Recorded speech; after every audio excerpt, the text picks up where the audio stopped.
Halo, assalamualaikum warahmatullahi wabarakatuh. Selamat sore buat teman-teman semuanya, khususnya yang sudah ada di YouTube Solusi Hutang MB.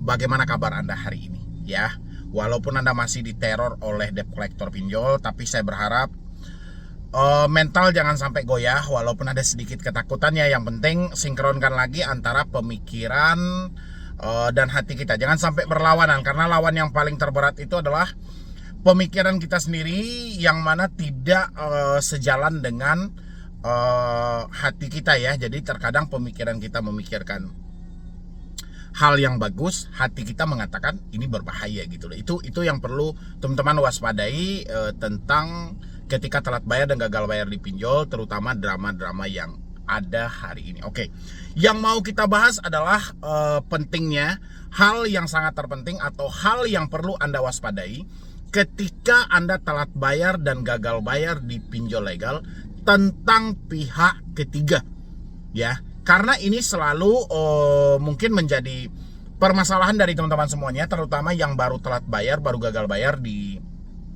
pinjol-pinjol legal. Karena selalu bertanya, mungkin selama ini teman-teman terfokus dengan kedatangan atau kunjungan dari pinjol-pinjol legal, padahal ada yang lebih perlu lagi Anda waspadai ketika Anda telat bayar dan gagal bayar. Nanti saya akan tunjukkan beberapa contohnya juga ya, biar ini menjadi solusi juga buat teman-teman semuanya, supaya bisa lebih mewaspadai lagi tentang pihak-pihak ketiga yang akan melakukan penagihan terhadap diri Anda yang lebih parah, bahkan di luar dugaan Anda sendiri. Tapi seperti biasa, yang belum mensupport channel ini boleh disupport dulu, yang belum mendukung boleh didukung dulu, karena satu supportan dari Anda itu sangat berharga bagi saya ya. Minimal saya masih bisa mengedukasi, memotivasi, memberikan sedikit pencerahan buat teman-teman semuanya, terutama yang baru telat bayar dan gagal bayar. Silahkan.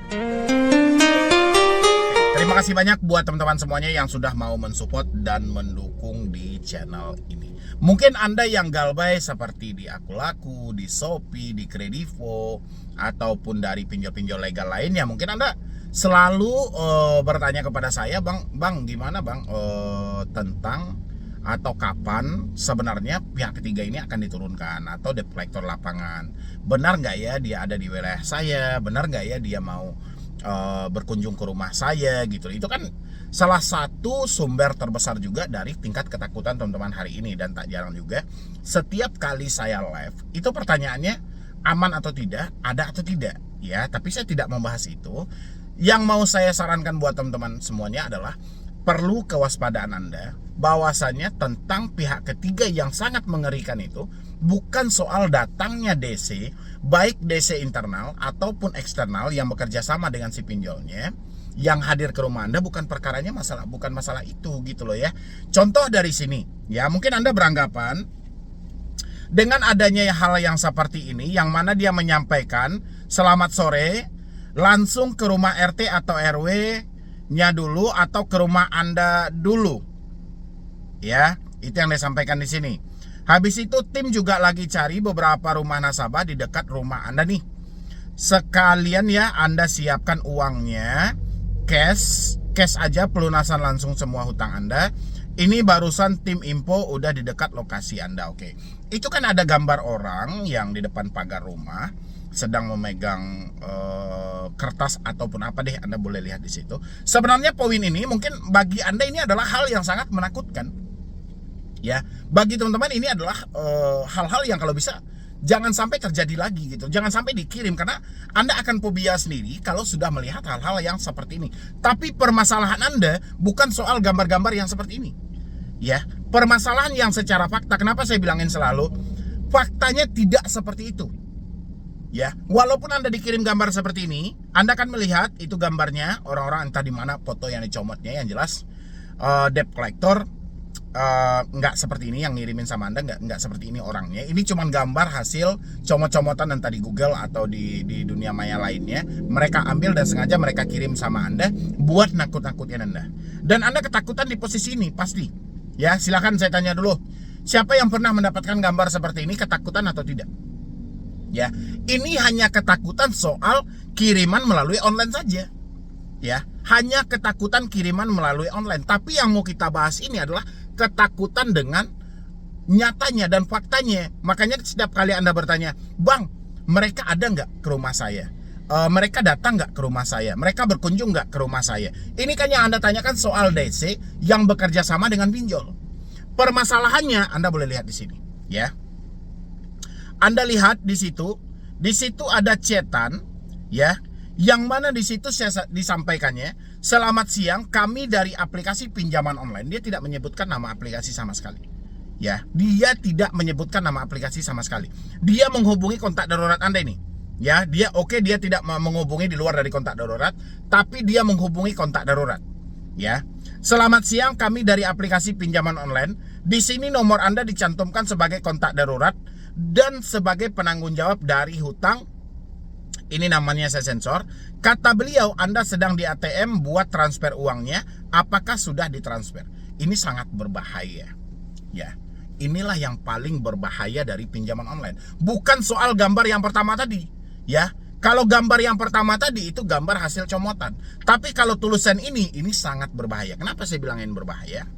Otomatis siapapun orangnya yang menerima chatan seperti ini, pertama ada kata Anda dicantumkan sebagai kontak darurat. Ya, iya kalau ini yang Anda jadikan adalah anak atau suami atau saudara. Bagaimana kalau yang Anda cantumkan itu adalah teman Anda, yang mana teman Anda ini tidak begitu dekat atau hanya sebatas dekat dan dia tidak bisa berpikir normal. Ya, kalau hanya sebatas dicantumkan sebagai kontak darurat, mungkin teman-teman Anda bisa memaklumi. Tapi kalau sudah ada kata Anda dijadikan sebagai penanggung jawab dari hutang-hutang, apa yang akan terjadi? Anda pernah menganalisa hal itu? Ya, otomatis yang akan terjadi adalah si teman Anda yang Anda jadikan sebagai kontak darurat, habis itu si debt collector menyampaikan Anda menjadikan mereka juga sebagai penanggung jawab, akan terjadi emosi yang bergejolak.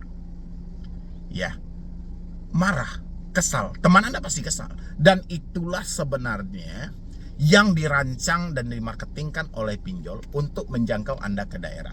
Mereka kirimkan opininya, ya mereka kirim opininya, dia bikinkan skenarionya. Bagaimana caranya kontak darurat yang semula itu adem-adem aja, kalau hanya sebatas dijadikan sebagai kontak darurat untuk mengkonfirmasi, itu nggak ada masalah. Tapi kalau sudah disampaikan sebagai penanggung jawab, kontak darurat akan mencari Anda. Ya, si teman Anda yang Anda jadikan sebagai kontak darurat akan mencari Anda. Ketika dia mencari Anda, dia pasti dengan penuh emosi, nada amarah. Ya, begitu dia nada amarah, dia langsung menekan Anda dengan ucapan, "Woi, ini maksudnya apaan? Saya ditagih oleh hutang atas nama kamu dan kamu menyampaikan bahwa saya yang menjadi penanggung jawab. Ini maksudnya apa?" Emosi. Marah teman Anda mendengar hal seperti itu. Ya, itu kemarahan dari teman Anda adalah skenario dan marketing yang telah dirancang oleh si pinjol untuk menjangkau Anda yang ada di daerah. Secara tidak langsung, si pinjol atau debt collector telah berhasil, ya, berhasil membentuk debt collector tambahan tanpa harus digaji, tanpa harus bekerja di perusahaan pinjol. Ya, begitu teman Anda sudah datang, kata teman Anda lagi, pokoknya saya tidak mau tahu. Saya tidak mau tahu, kamu harus bayar hari ini juga, dan saya tidak mau lagi nomor saya dihubung-hubungi seperti ini. Ya, jadi debt collector atau tidak teman Anda? Dia nggak sadar, teman Anda nggak sadar, karena dia sudah dimasuki dulu atau dipengaruhi dulu oleh debt collector. Dan inilah sebenarnya yang harus Anda waspadai. Ya, jangan hanya sibuk memikirkan kapan Desi datang ke rumah, daerah mana yang akan dikunjungi. Nggak usah sibuk mencari hal itu. Yang Anda sibukkan adalah bagaimana nanti kalau misalnya kontak darurat kita diadu domba dengan mereka, ya, oleh si debt collector ini. Ya, itulah pihak ketiga yang sebenarnya lahir dari orang sekitar tanpa perlu digaji. Ya, bingung nggak Anda kalau ada di posisi ini? Tiba-tiba teman Anda di chat seperti ini dan mereka tidak terima karena ada kata bahwa Anda menjadikan dia sebagai penanggung jawab dari hutang Anda. Otomatis mereka akan bingung. Yang terjadi adalah berantem, marahan, putusnya tali silaturahmi. Terus apa yang harus kita lakukan, Bang? Oke. Persiapkan mental Anda dengan maksimal. Tidak ada lain. Persiapkan mental Anda dengan maksimal. Beri ketenangan sedikit dalam pemikiran Anda. Tentukan keputusan yang terbaik. Bukan poin yang pertama tadi. Kalau gambar-gambar yang pertama tadi itu nggak ada faktanya gitu loh. Tapi kalau yang kedua ini akan muncul faktanya. Kalau sempat kontak darurat Anda mendapatkan hal yang seperti ini, hancur sudah Anda. Ya, Anda dicaci maki setiap hari. Ya, teman Anda akan membikinkan gosip Anda di mana-mana, akan menceritakan Anda di mana-mana. Pokoknya teman Anda tidak akan mau tahu. Dia yang mau tahu, kamu harus bayar hari ini. Kalau sudah ada kata seperti itu dari teman Anda, sampaikan ke teman Anda secara tidak langsung dia telah menjadi debt collector tambahan tanpa perlu digaji oleh perusahaan pinjol. Terus apa yang kita lakukan Bang untuk mengantisipasi hal ini? Pertama, putus komunikasi Anda dengan debt collector. Ya, ganti nomor WhatsApp Anda. Ya, ganti nomor telepon Anda. Salah nggak kita Bang? Nggak ada yang salah. Justru Anda mempertahankan itu lebih bermasalah lagi. Ya, habis itu ganti email Anda. Setelah itu pindahkan data-data penting Anda, reset HP Anda ke setelan pabrik, masuk dengan nomor baru. Terus bagaimana dengan orang sekitar? Oke, kalau Anda menemukan kasus yang seperti ini terjadi pada orang sekitar Anda diadu domba oleh debt collector dengan orang sekitar Anda, sampaikan ke orang sekitar Anda. Kalau debt collectornya masih menelpon atau ngechat, minta dia datang sekalian dengan dirimu.